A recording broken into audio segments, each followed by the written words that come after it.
Far East Broadcasting Company Philippines, in partnership with Green Hills Christian Fellowship Ortigas, bring you a message from the Word of God. Together, let us know Christ and make Him known.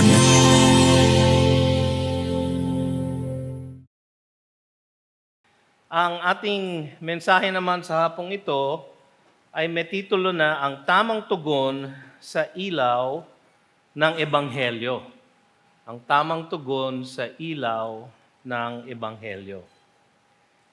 Sa nakaraang parabola, tinuro ni Kristo na ang pagbunga ng binhi ng Ebanghelyo ay depende sa pusong tatanggap nito. Ang ginamit niyang mga metaphor sa parable na yon ay isang sower at yung kanyang seed at mga iba't ibang klase ng lupa na tinatamnan nito. Ang pagbunga ng binhi ng Ebanghelyo, ayon sa parabola na iyon, ay depende sa pusong tatanggap nito. Kung paanong Diyos lang ang naghahanda ng lupang tatamnan ng binhi, alam naman natin yon, na ang Diyos lang talaga ang nakapaghahanda ng lupa. Kahit naman yung mga farmers natin ngayon, sila ay gagawa ng paraan, no?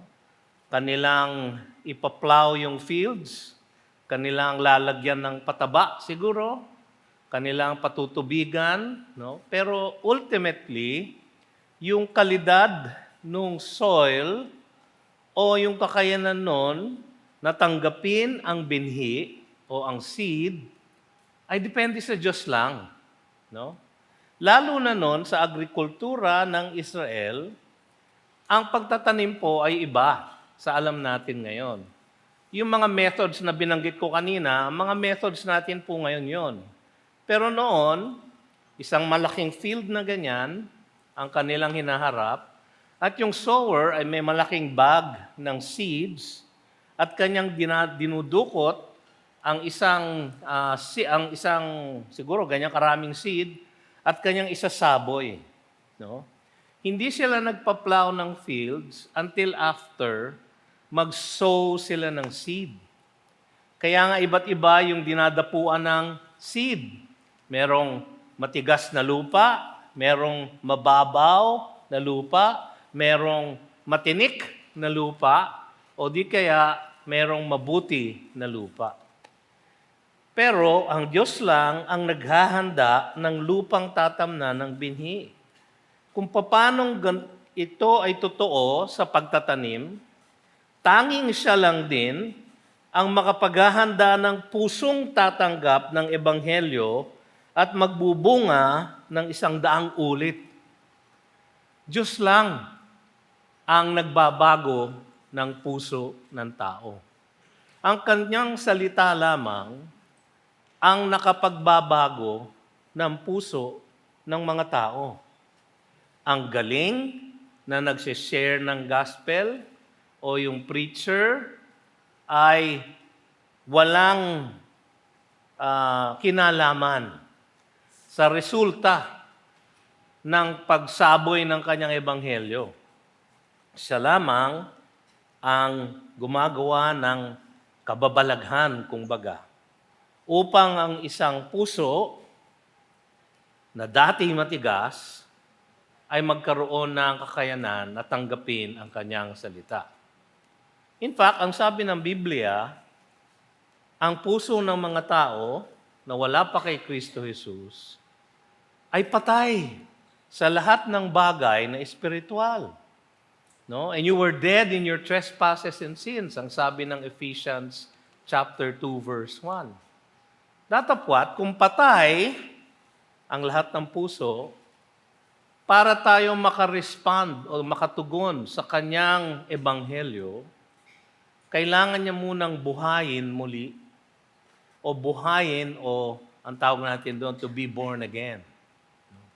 At kailangan niyang bigyan ng pananampalataya upang yung pusong yon ay maaari o magkaroon ng kakayahan na manampalataya sa Diyos. Ang Diyos lang ang naghahanda ng pusong tatanggap ng ebanghelyo at magbubunga ng 100 ulit, sabi sa ating parable. Ngayon naman, ituturo ng Panginoon ang kahalagahan ng tamang pagtugon sa liwanag ng ebanghelyo. So yung last parable, ang ginamit niyang illustrator o metaphor ay seed at soil. Ngayon naman, ang isang ginamit niyang metaphor ay ilaw o lamp. No? Tuturo ngayon ng Panginoon ang kahalagahan ng tamang pagtugon sa liwanag ng ebanghelyo. Mga kapatid, bagaman lahat ay makaririnig ng salita ng Diyos, no? Katulad nung nakita natin sa parable, yung interpretation ng ating Panginoon nung mga iba't ibang klaseng lupa ay ito daw ay iba't ibang klaseng puso. At ang bawat klase ng puso na kanyang inilahad ay nakaririnig ng kanyang ebanghelyo. No? Sabi sa chapter 8 verse 12, no? The ones along the path, ito yung matigas na lupa, are those who have heard. So nakarinig sila. Sa verse 13, and the ones on the rock, ito yung mababaw na lupa, are those who when they hear the word. So nakakarinig, naririnig nila. Sa verse 14, and as for what fell among the thorns, ito yung matinik na lupa, they are those who hear. So nakarinig sila. At sa verse 15, sinabi doon, as for that, in the good soil, they are those who hearing the word. So lahat nakakarinig. Pero hindi lahat ay tatanggap, kundi yun lang tunay na makikinig. Yung pusong hinanda ng Diyos. Yung sinabi niya sa verse 8, he who has ears to hear, let them hear. Kung tayo'y patay, hindi tayo nakaririnig. Upang tayo'y makarinig, kailangan tayong buhayin na magulit ng ating Panginoong Diyos. Kaya sabi niya, he who has ears, yung binigyan ko na ng tenga, he who has ears to hear, let them hear. Ang isang katotohanan nga, no, merong mga nakaririnig na hindi nakakarinig. Katulad ng 3 klaseng lupa na kanyang inilarawan. Ang lahat ay nakarinig, pero hindi sila lahat tumugon. Hindi sila lahat tumanggap. Kung bibilangin natin ang 4 na klaseng lupa o puso, 3 out of the 4 ang hindi tumugon o nag-respond doon sa binhi ng Ebanghelyo ng Diyos.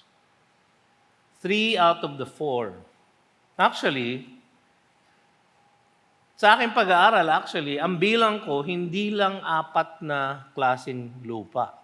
Kung babasahin natin yung sa Matthew at sa Mark, ang sabi nila, yung mabuting lupa ay namunga ng 30-fold, 60-fold, and 100-fold. So, 3 iba't ibang klase yon. So, yung mabuting lupa, meron 3 iba't ibang klaseng mabuting lupa. Yung namunga ng 30-fold, yung namunga ng 60-fold, at yung namunga ng 100-fold. So, iba't ibang klaseng lupa siya. So, ang total ng mga lupa, actually, kung bibilangin ko, hindi lang 4, kundi 6. Pero yun lang nakarinig talaga is the one who has ears to hear. Let him hear. Ngayon, sa ating pag-aaral ngayong hapong ito, no, magfo-focus ang ating Panginoon actually sa ibang metaphor. Imbis na binhi or seed, magfo-focus siya sa light or lamp. No? So, pero kanyang susundan yung sinabi niya sa verse 8. He who has ears to hear, let him hear. Bakit ko nasabi yun? Kasi sa verse 18, yung huli nating verse for this afternoon, ang sabi niya, take care then how you hear. No? Nag-umpisa siya na ang kanyang metaphor ay light, pero ang light is something that you see. Pero nagtapos siya na merong babalang ginawa na binigay, take care then, ipag-ingatan daw natin, how you hear. So itong verse na ito actually, pag sinama mo dun sa verses 1 to 15 hanggang 18, ang buong tema nung section na ito, nung buong parable actually, ay tungkol sa pakikinig sa salita ng Diyos. Pero inumpisahan niya muna sa kung ano ang tamang tugon sa linaw, sa ilaw ng Ebanghelyo. Kaya yun ang ating title, ang tamang tugon sa ilaw ng Ebanghelyo. Ang tamang tugon ay makikita sa kanilang pagbabahagi ng liwanag ng Ebanghelyo. Pangalawa, paglalantad ng tunay na kalagayan ng puso. Pangatlo, pagpapakita ng bunga ng kaligtasan. No? So tignan natin yung una. Yung unang resulta, yung unang tamang tugon sa mga nakaririnig talaga ng Ebanghelyo, sa mga tumutugon sa Ebanghelyo ng Panginoon. Pagbabahagi ng liwanag ng Ebanghelyo, sharing the light of the gospel.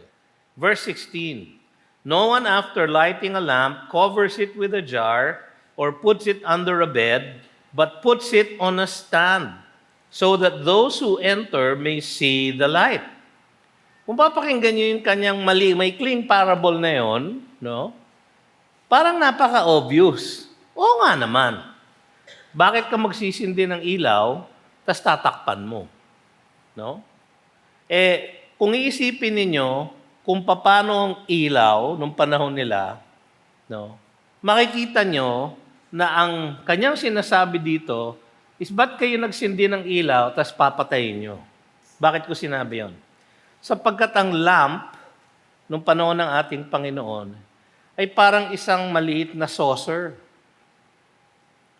Tapos, lalagyan nila ng parang point dun sa edge, no? At yung edge na yon, lalagyan nila ng butas at lalagyan ng mitsa, ng wick. Tapos yung wick, naka-extend yon hanggang dun sa saucer. Tapos yung saucer, lalagyan nila ng oil. Babasahin nila ng oil yung wick. Sisindihan nila ngayon yung wick. Ganon ang ilaw nila noon. Kasi tayo ngayon, may mga cellphone na tayo ngayon na, ayan, may ilaw. No? Yan ang ilaw natin ngayon. No? Isinisinda natin pagka nag-a-attend tayo ng concert, di ba? Para makisama sa mga tao. O di kaya meron tayong dinadaanan na madilim. Ngayon, napakadali na natin magsindi ng ilaw. Saka yung ilaw na ito, hindi mo mapapatay. Kahit natakpan mo, mapapatay mo lang siya pag pinindot mo yung off button. Nung panahon nila, if you put a lamp in a jar, no? Yung jar nila noon, mga kapatid, wala silang glass jar. Kasi wala pang glass. Hindi pa naimbento yung pag-blow ng... Ang glass po kasi ginagawa sa silica sand, pupuruhin nila yon at kanilang gagawing parang gel, tas kanilang iihipin to form the glass. Clear glass. No? Pero kahit po ang isang garapon na clear, pagka po nilagay nyo ang isang kandila na nakasindi sa loob ng isang clear na garapon, after a while, mawawala ng oxygen. Pag nawala na po ng oxygen, ano mangyayari dun sa flame? Mamamatay.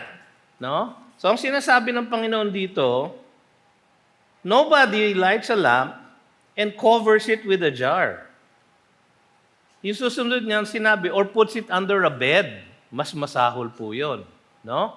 Kasi sa panahon natin, ang bed, ang naiisip natin, isang kama, no, na merong bed frame, tas may mattress, no? So iniisip natin, nobody lights a lamp and puts it under the bed. Yung sa ilalim ng kama, no? Ang nandun lang sa ilalim ng kama ay alabok, di ba? Pero hindi po ganoon ang bed nung araw. Nung panahon ni Jesus, ang bed po ay rolled up lang na blanket, no? Hindi siya bonbon. Alam niyo yung bonbon, no? Para siyang sleeping bag na ni-roll up lang, para siyang blanket. So, pag sinabi ni Jesus na puts it under a bed, pagka yung lamp na saucer na may wick, na may flame, ay nilagay mo under the rolled blanket, ano mangyayari? Mamamatay din. So, ang punto niya is nobody lights something and then snuffs it out. Ang ginagawa natin sa lamp ay nilalagay sa isang stand. No? Sa ibang translation ng English Bible, lampstand ang nakalagay. So ang pumapasok na imagery sa atin, parang kandelabra. No? Pero hindi nga kandila ang kanilang lamp. No? So yung lampstand nila ay walang iba kundi isang patungan ng saucer na yon. Pagka pinatong mo dun yung lamp, yung buong room ay nagkakaroon ng ilaw. So that those who enter may see the light. Yun ang objective ng pag-ilaw o pag-light ng lamp. Para ang lahat na pumasok dun sa kwartong yon ay maka-enjoy ng ilaw. No? Kung inabot po kayo ng panahon na maraming brownout dito sa Metro Manila, no? Hindi ko na po patataasin ang kamay nyo kasi mahahalata po tayo. No? Na tayo'y matanda. No? So, nung panahon na yon, up to 8 hours kung minsan ang brownout sa Manila. No? Di bale kung sa araw nangyayari. Kung minsan sa gabi nangyayari. Pag nangyari sa gabi, pati yung ilaw sa kalye, patay. Walang ilaw. No? At napakadilim nga talaga. So hindi ka pareho yan na pag nasa probinsya tayo, nasa bukid, na kung minsan maliwanag ang buwan, no? At sa liwanag ng buwan, meron kang konting ilaw na nakikita. Ito ay tunay na kadiliman. Alam niyo mga kapatid, ang ating mundo, dahil sa kasalanan, ay parang ganyan. No? Lubog sa kadiliman. Madilim, walang ilaw. No? Ang sabi nga sa hanapin ko John.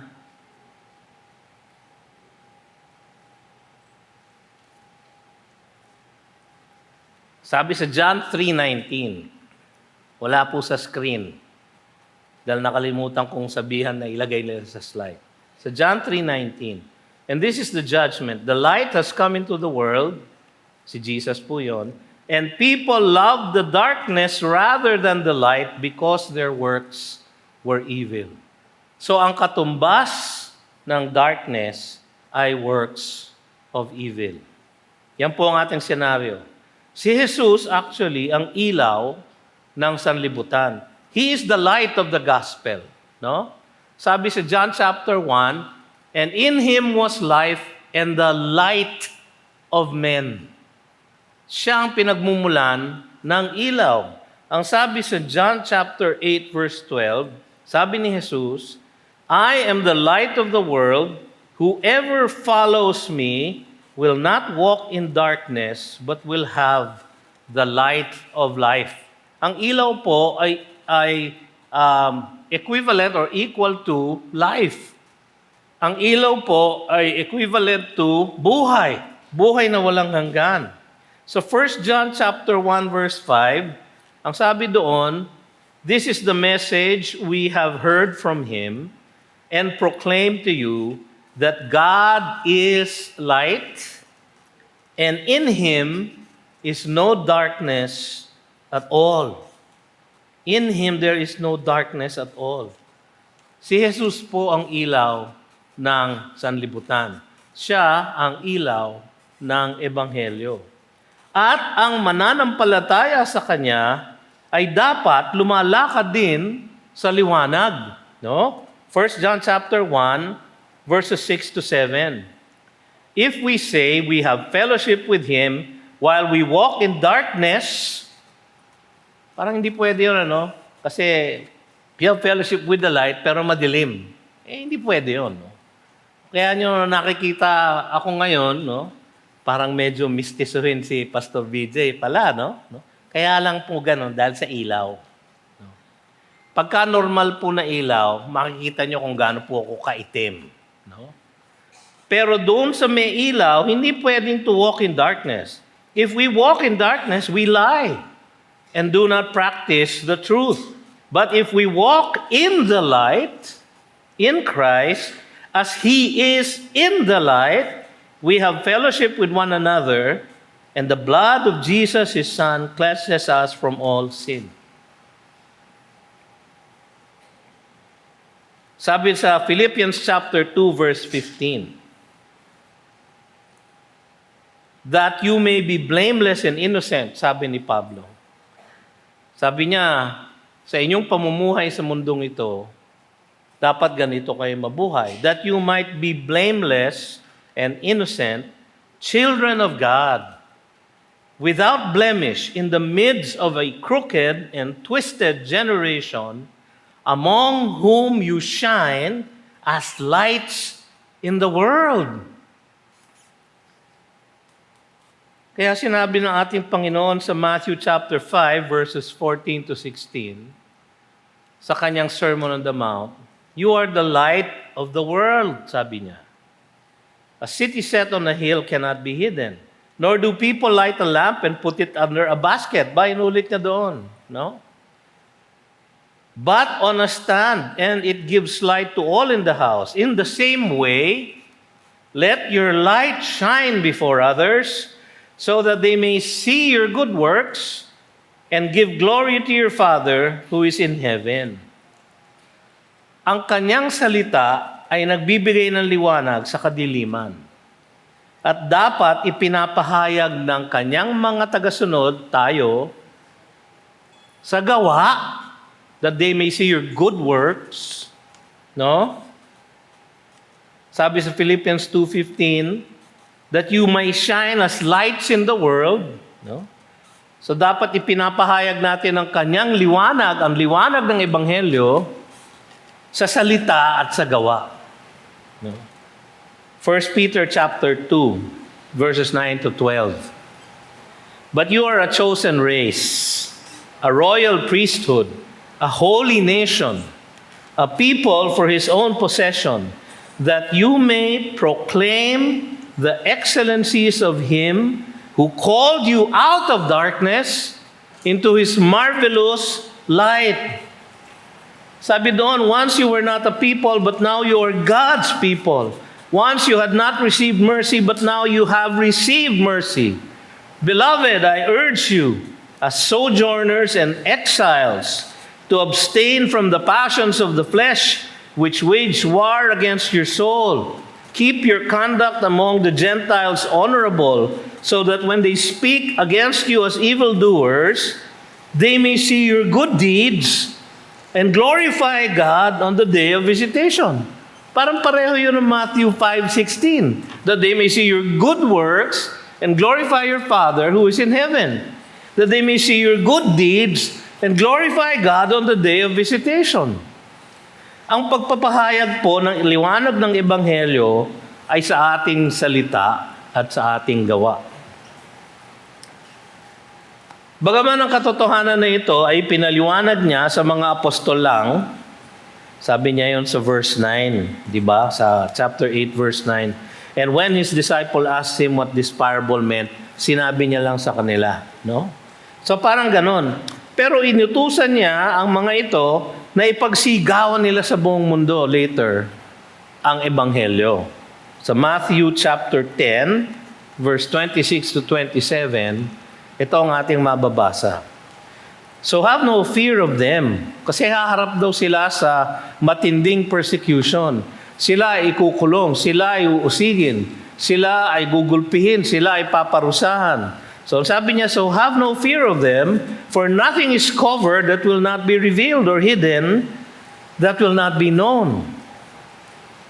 What I tell you in the dark, say in the light, and what you hear whispered, proclaim on the housetops. Umakyat kayo sa bumuan ng bahay nyo at ipagsigaw ninyo that Jesus is Lord. So mga kapatid, ang isang tamang pagtugon sa liwanag ng Ebanghelyo ay ang pagbabahagi nito o pamamahayag nito sa lahat ng inyong kakilala. Ngayon, natitiyak ko na marami kayong kaibigan at mga kamag-anak. Kasama sa trabaho, kasama sa opisina, kapitbahay, kabarangay, kabayan. No? Ilan ba sa kanila ang nabahaginan nyo na ng liwanag ng Ebanghelyo? Ilan? O sige, babaguhin ko ng konti yung tanong ko kasi medyo threatening no? Kailan kayo huli na nag-share ng gospel sa iba? When was the last time na inyong shinare ang mabuting balita ng kaligtasan sa iba? Mahirap pa rin sagutin, Parang matagal na, pastor. Nakalimutan ko na nga kung paano mag-share ng gospel. Ngayon, kung gusto niyo ng practice, sumama kayo pag Wednesday night sa ating Ortigas Community Outreach. Hinaharang natin lahat ang mga naglalakad dito sa kalye at pinipilit natin pumasok sa ating church. Pag sila'y pumasok, pag nagkamali sila at pumasok sila sa ating church, lagot sila. Share natin sila ng gospel. Kahapon lang mga kapatid, ito ay ipapakita later on in one of our services. Ang isa sa mga taong yun, na basta pumasok lang sa ating church, nung nag-uumpisa ang Ortigas Community Outreach, ay isang lalaki. Pumasok siya, sabi niya, hindi ko alam kung bakit ako pumasok dito. Siguro gusto niya magkape, kasi nag-o-offer kami ng kape. Pero hindi rin niya alam kung bakit siya pumasok. So binahagi na namin siya ng gospel. Aba, hindi pa siya nakontento. Sa susunod na linggo, sinama niya ang kanyang girlfriend. At hindi pa siya huminto doon sapagkat sa susunod na linggo, sinama niya ang kanyang magulang. Hindi pa to disciple, hindi pa to Kristiyano. Wala pa siyang kahit na anong Bible study. Alam niya lang na mabuti yung balita na sinare sa kanya. Na-share namin lahat yung mga yun. Yung pong lalaking yun, kahapon, nagpabautismo na. Sumunod na sa waters of baptism. Ilan na yan? Nabunga ng Ortigas Community Outreach. Isang lalaki na napadaan lang, papunta siya sa galeriya, magsha-shopping. Sabi niya, magwi-window shopping lang siya. Ang delikado po sa window shopping, pag nag-window shopping kayo, mauuwi kayo sa shopping. Pero hindi siya natuloy sa galeriya, pumasok siya sa GCF, siya ay nabahaginan ng salita ng Diyos. At siguro ilang buwan pa lang nakakalipas, nakita na natin ang kanyang testimonyo bago siya nagpabautismo sa ating church. Several weeks ago, isang babae naman, ang tawag namin sa kanya palagi, ang barista. Kasi barista po siya. Siya po ay wala na dito. Siya ay nag-ibang bansa upang magtrabaho. Pero bago siya umalis, nasa lubong ko siya sa elevator. Medyo basa ang buhok niya. Sabi ko, saan ka galing? Ay, nagpabaptize po ako, pastor. At napanood na natin ang kanyang testimonyo dito. Yung pag-share ng liwanag ng Ebanghelyo ay resulta ng tamang pagtugon sa Ebanghelyo ng Kristo Jesus. Kung kayo po ay nananampalataya na kay Jesus, kayo po ay inutusan niya na magbahagi ng Ebanghelyo sa iba. Nagawa niyo na po ba? Ang hirap, no? Ang hirap sumagot. No? Sabi ng iba, lumalabas sa butas ng ilong ang sagot. Pero yun po, pagbabahagi ng liwanag ng Ebanghelyo ay isang tamang tugon sa liwanag ng Ebanghelyo ni Kristo Jesus. Pangalawa, paglalantad ng tunay na kalagayan ng puso. Sabi sa verse 17, "For nothing is hidden that will not be made manifest, nor is anything secret that will not be known and come to light." Hidden and secret. Normally, ang secret ay hidden. No? At normally, ang tinatago ay sikreto. No? Ito ang tanong ko sa inyo ngayon. Sino ba sa inyo ay ang may sikretong tinatago? Mahirap din sagutin, ano? No? Parang mas mahirap pa yung sagutin doon sa sino sa inyo ang nag-share ng gospel sa inyong kapitbahay. Mas mahirap yung tanong, sino sa inyo ang mayroong secret na hidden? Alam nyo, tayong lahat po meron, di ba? Marami tayong mga pagkakasala na hindi natin inaamin sa ating Panginoon? Hindi po ba? Itinatago natin? Yung iba, meron silang secret sins. Mga pagkakasala, alam nilang masama, alam nilang hindi mabuti, alam nilang hindi dapat nilang gawin bilang mga Kristiyano, pero patuloy at paminsan-minsan dahil sa kahinaan, kanila pa rin ginagawa. Tinatago, inaaruga, inaalagaan, ayaw isuko sa Panginoon. Pero ang sabi dito, nothing is hidden that will not be made manifest. Sa araw ng paghuhukom, ang lahat ng tinatago nating kasalanan, sikreto, ay kanyang ibubunyag. Kasi kung minsan iniisip natin ang isang imposibleng bagay, na merong lugar sa universe na ito na pwede nating pagtaguan sa Diyos. Anong ginagawa natin mga kabataan? Hindi lang mga kabataan siguro, pati siguro yung mga mas matatanda na, pagka nais nating gumawa ng kalokohan. Diba? Pinapatay natin ang ilaw. Sinasarado natin ang pintuan. Nilalak pa nga eh. Para namang hindi nakakapasok ang Diyos. Kung kayo ay anak niya, ang Diwang Banal ay nananahan sa inyo. So yung pinagtataguan ninyo, kasama nyo. At yung kasalanan inyong ginagawa, nakikita niya ng harap-harapan. Naisip nyo na ba yun? Pag inisip nyo yun, magdadalawang isip kayo, magtatatlong isip kayo, mag-aapat na isip kayo kung kayo gagawa pa ng kalokohan. No? Nung ako po'y bata, lahat ng kalokohan ko, ginagawa ko sa dilim. No? Kung maglalasing ako, ginagawa ko sa dilim. Kung ano pa man ang gagawin ko, ginagawa ko sa dilim. Kasi akala ko, pag madilim, hindi ako nakikita ng Diyos.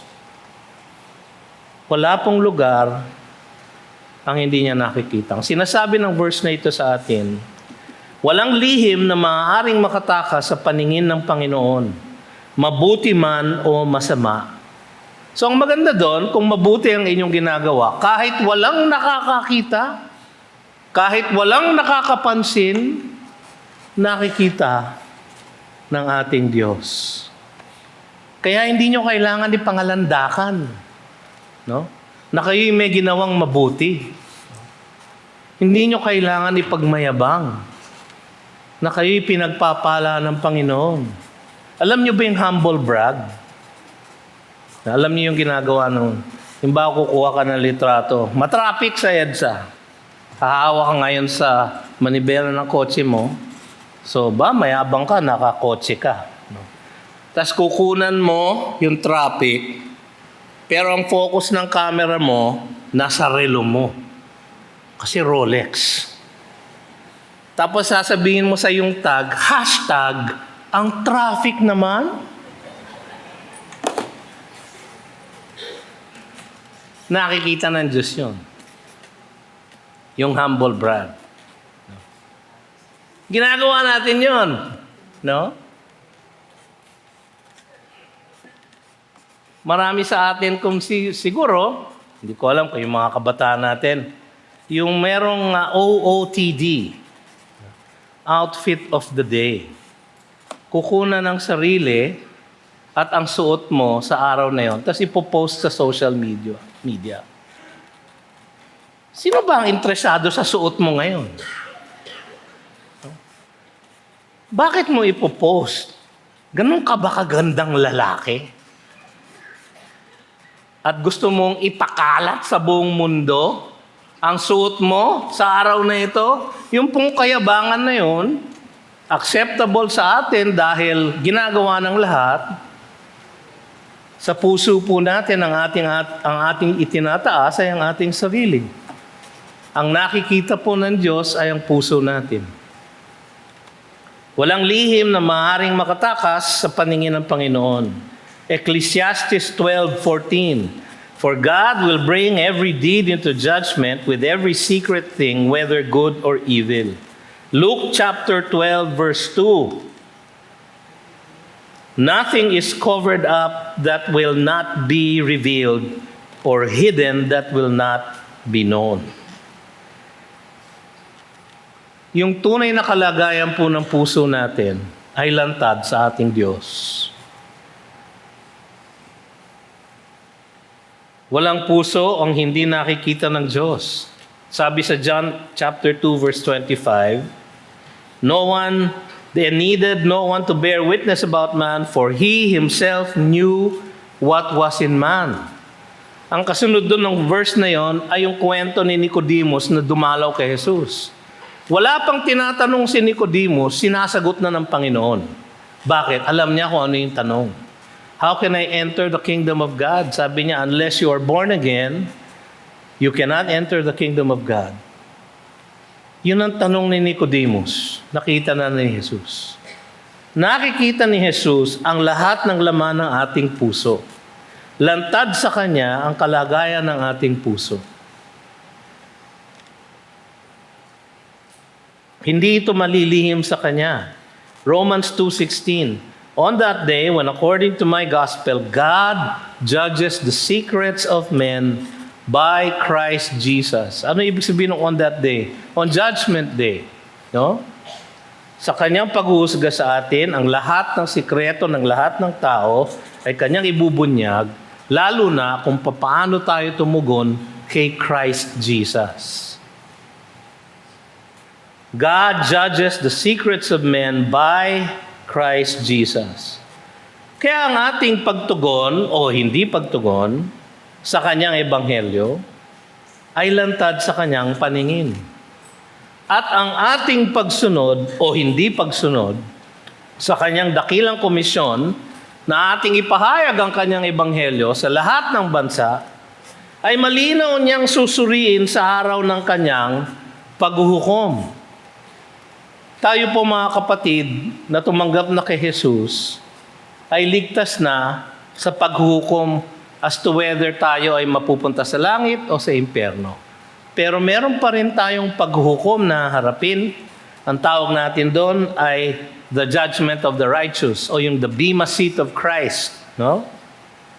Para doon sa mga naglilingkod sa ministeryo, 1 Corinthians chapter 4 verse 5, ang sabi, therefore, do not pronounce judgment before the time, before the Lord comes, who will bring to light the things now hidden in darkness, and will disclose the purposes of the heart.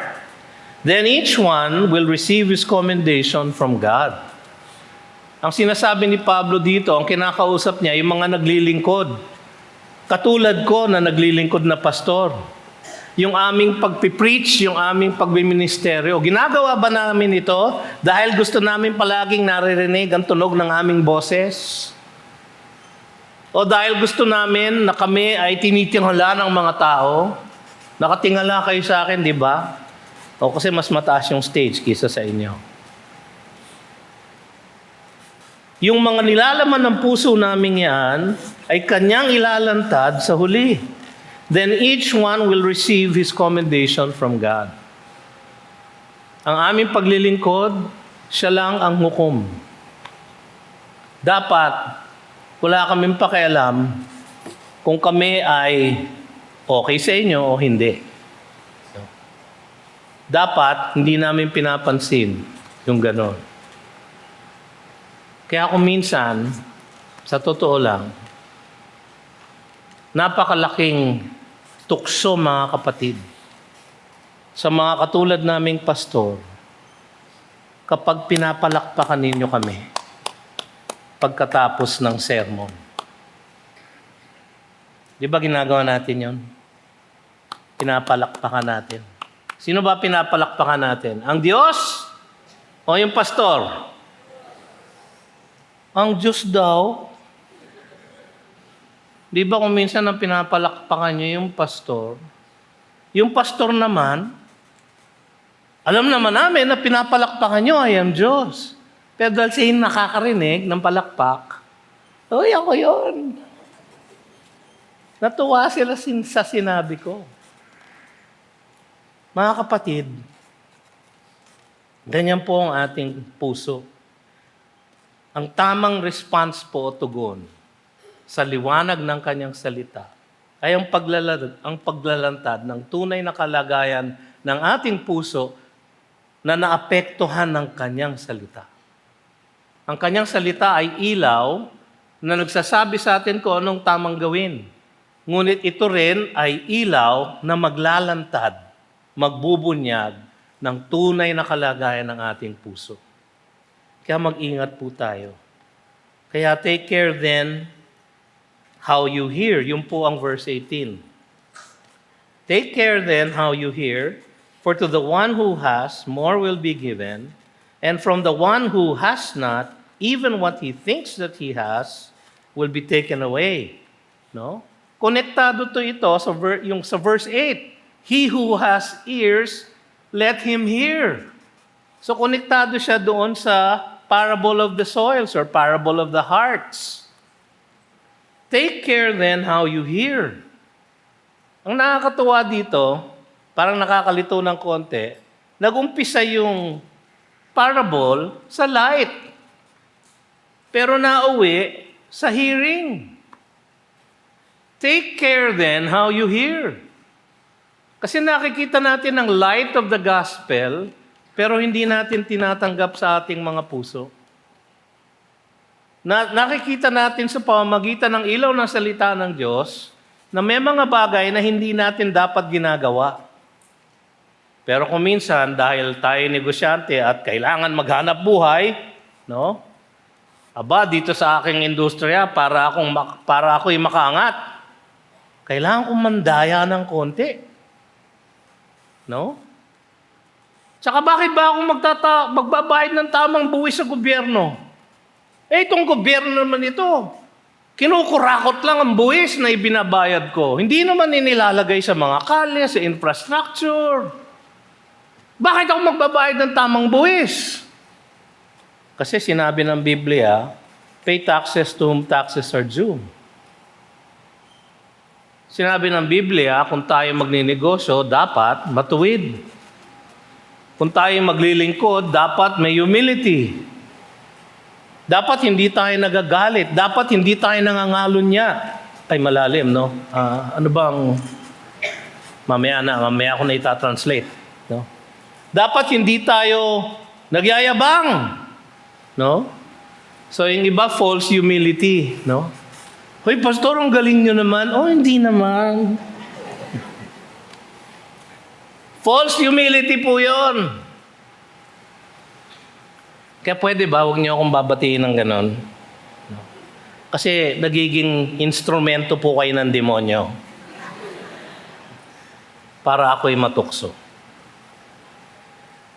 Yung pong pangatlong tamang tugon, pagpapakita ng bunga ng kaligtasan.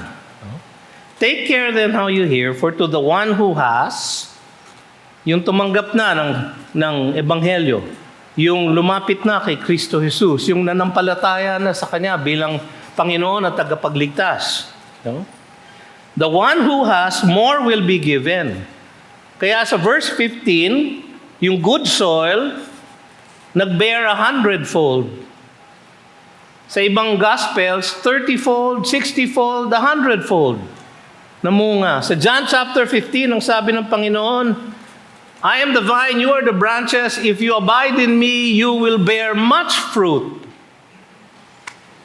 Kailangan natin ipakita ang bunga ng ating kaligtasan. Kailangan nating sundin yung narinig natin. Kailangan natin ipamuhay yung pananampalatayang ating tinanggap. Kailangan makita sa ating buhay ang kaligtasan ni Kristo Jesus sa atin.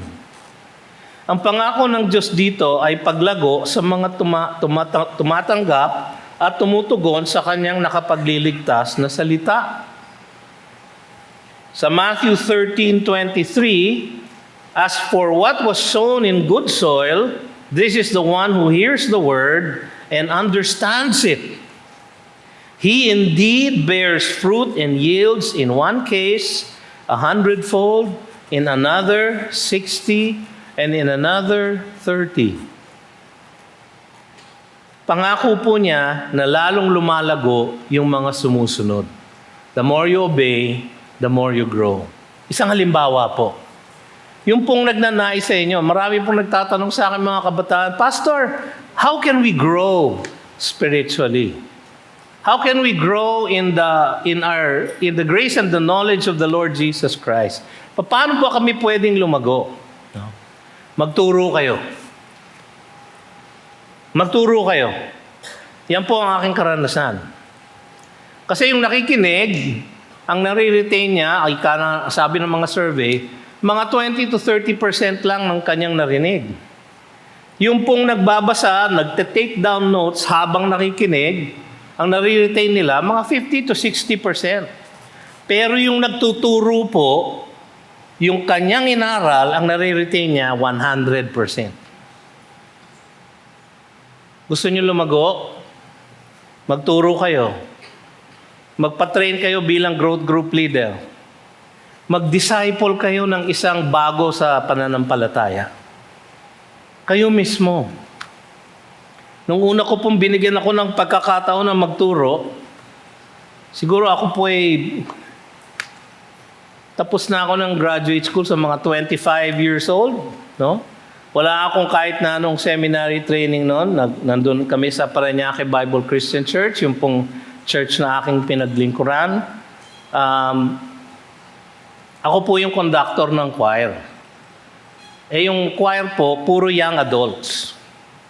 Meron po kaming young adult na elder na nagtuturo sa amin. So every Sunday afternoon, may fellowship kami. Tinuturuan niya kami. No? Naging busy siya dahil meron kami mga outreach.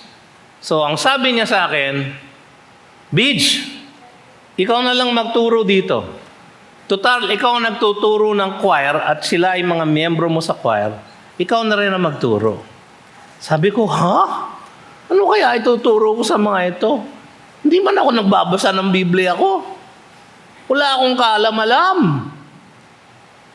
So, siyempre, katulad ng maraming tao, ang ginawa ko, nandaya po ako.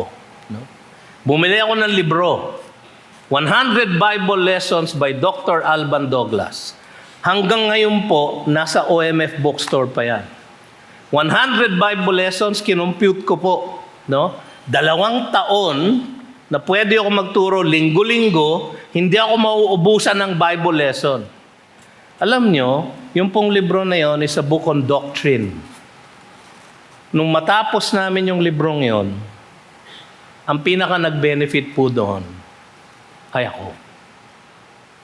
Sapagkat naging bihasa po ako sa doktrina ng ating pananampalataya. Dahil inaaral kong mabuti, tas tinuturo ko sa kanila. Yung mga tinuruan ko, hindi ko alam kung ano nangyari sa kanila. No? Pero merong ilang sa amin na naging pastor. No? So hindi lang po ako. Pero gusto niyo lumago, sumunod kayo, ipakita ninyo ang bunga ng inyong kaligtasan, at ipakita niyo sa pamamagitan ng pagtuturo ng iba. Bagaman ang Diyos lang ang nakapagbabago ng ating mga puso, nananawagan pa rin ang Panginoon dito na magpasakop tayo sa pamumunga ng Espiritu niya sa ating mga buhay. Ang sabi sa Ephesians 2:8 to 10, popular sa atin yung 2:8 and 9, "For by grace you have been saved through faith." And this is not your own doing. Alam na natin ito. It is the gift of God, not a result of works, so that no one may boast. Pero ang madalas natin nakakalimutan idikit dito ay yung dahilan kung bakit tayo niligtas by grace through faith. Bakit tayo niligtas ng Panginoon? Nasa verse 10. For, ang ibig sabihin ng for, because we are His workmanship. Poema, obra maestra, ang translation po nun. We are His obra maestra, created in Christ Jesus. Di ba tayo'y born again? We were recreated. No? For good works, which God prepared beforehand that we should walk in them. God prepared beforehand yung mga good works na dapat lakaran natin sa ating buhay. Kaya tayo niligtas para maipakita natin sa mundo na ang puso na pinananahanan ng Espiritu ng Diyos ay kayang lumakad sa mabubuting gawa, hindi upang maligtas, kundi dahil sila'y ligtas na. Kuha nyo, malaki po ang diferensya nun. Kung kayo'y ligtas na, ang mabubuting gawa ay empowered na ng Holy Spirit. At iyon ang ating encouragement. Sa Galatians 5:22 to 23, baka gusto niyong malaman, ano ba ang indicator? Ano ang key performance indicators ng isang buhay na ligtas? Ng pagpapakita ng bunga ng kaligtasan, ano ang dapat nating makita sa ating buhay? But the fruit of the Spirit is love, joy, peace, patience, kindness, goodness, faithfulness, gentleness, self-control. Against such things there is no law. Pansinin po ninyo ito, nung in-enumerate po ni Pablo sa verse 17, ang desires of the flesh, no? For the desires, plural. For the works of the flesh, plural. Pagdating niya sa verse 22, but the fruit of the Spirit, singular. Singular, bakit? Ang dami niyong sinabi, Pastor, love, joy, peace, patience, kindness. It is a single fruit, but a multifaceted fruit. So dapat, love, joy, peace, patience, kindness, hindi naman kailangan buong buo. Pero mga kapatid, dapat ito lumalabas sa inyong buhay. Dapat nakikita ang bunga ng ating kaligtasan. Hindi tayo naliligtas ng pagkakaroon ng love, joy, peace, sapagkat hindi kayo magkakaroon ng love, joy, peace, etc., nakatanggap-tanggap sa Diyos kung hindi kayo ligtas sa pamagitan ng pananampalataya kay Jesus. Pero yun ang bunga. Meron pang isa, 2 Peter chapter 1, verses 5 to 11. Sana nabago nila. Ayun. For this very reason, make every effort to supplement your faith with virtue, and virtue, knowledge, knowledge, self-control, and self-control, steadfastness, steadfastness, with godliness, and godliness, with brotherly affection, and brotherly affection, with love. For if these qualities are yours and are increasing, they keep you from being ineffective or unfruitful in the knowledge of our Lord Jesus Christ. For whoever lacks these qualities is so nearsighted that he is blind, having forgotten that he was cleansed from his former sins. Ligtas na kayo pero nakalimutan ninyo yung ilaw ng ebanghelyo ng salita ng Diyos na sinabi, huwag niyo dapat gawin to, dapat ganito ang gawin niyo, nakalimutan niyo na yun, para kayo yung isa dun sa mga soils. Pero ligtas na kayo. Kaya lang, you are unfruitful in your knowledge of the Lord Jesus Christ. Tapos sinabi niya, therefore, brothers, be all the more diligent to confirm your calling and election, for if you practice these qualities, you will never fall. Sa ibang translation, be sure to make your calling and election sure. Parang works yun Hindi po. Kasi ang tanong doon, sure to whom? Kung kayo ay tinawag ng Diyos, siya ay sigurado. Sigurado na siya na tinawag niya kayo.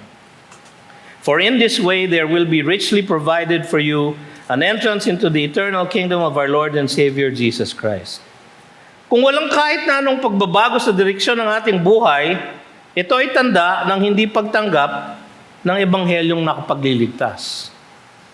Kahit na gaano kanyang kalakas sabihin na kayo ay born again at born again Christian, kahit na anong dami ng t-shirt ang suot nyo araw-araw na I am a born again Christian, kahit na po punuin ninyo ang bumper ng inyong kotse ng sticker na I love Jesus, kung hindi po kayo nagbabago, kung wala pong pagbabago sa inyong buhay, walang pagbabago sa inyong affections, hindi kayo nagkakaroon ng uhaw na aralin ng salita ng Diyos, hindi kayo nagkakaroon ng burden na ibahagi ang ebanghelyo ng Diyos, hindi kayo tiyak na kapag nilantad sa harap ng Diyos ang inyong puso, ay makikita niya ang tunay ninyong katayuan. At wala kayong nakikitang bunga ng inyong kaligtasan. Mga kapatid, baka bukang bibig lang ang inyong kaligtasan.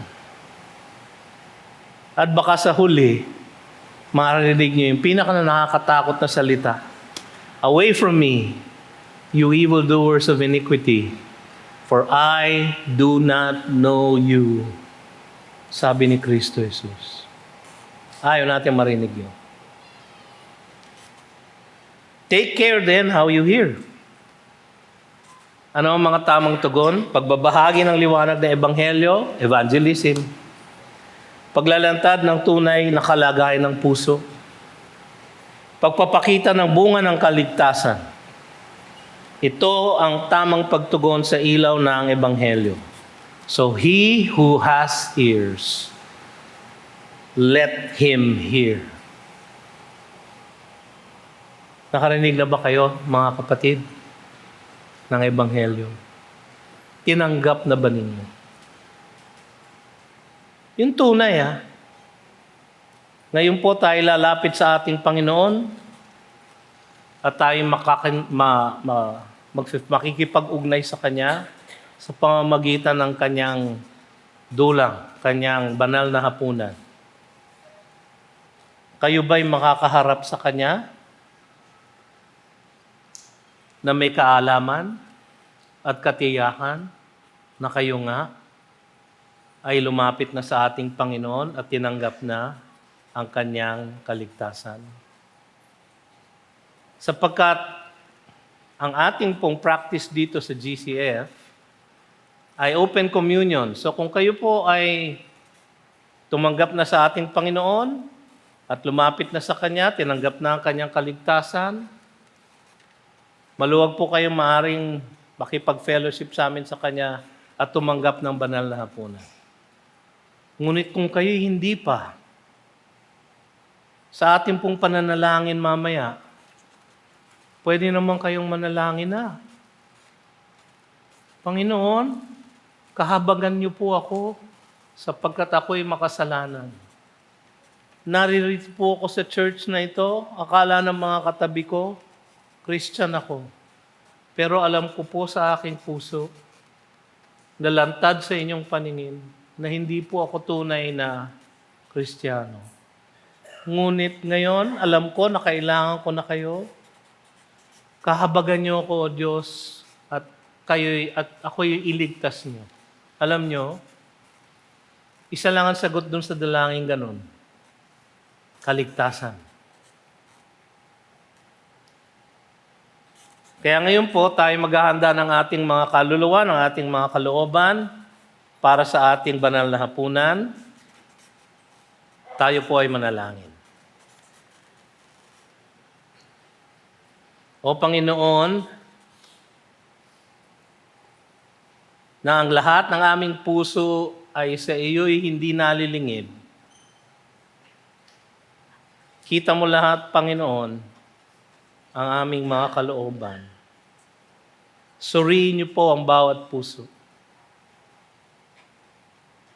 upang aming mailatag sa inyong paanan at maipangumpisal ang aming mga pagkukulang sa inyo. Alam namin, O Diyos, na dahil sa ginawa ni Kristo Jesus sa krus ng Kalbaryo, ang lahat ng aming pagkakasala ay napagbayaran na niya. Ngunit, O Diyos, alam namin na dahil sa aming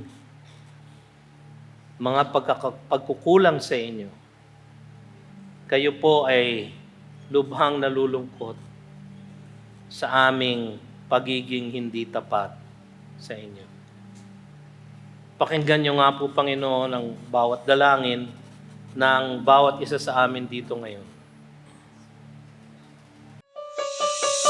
You've just heard a message from the Word with Green Hills Christian Fellowship Ortigas in partnership with Far East Broadcasting Company Philippines. We hope you can join us next week.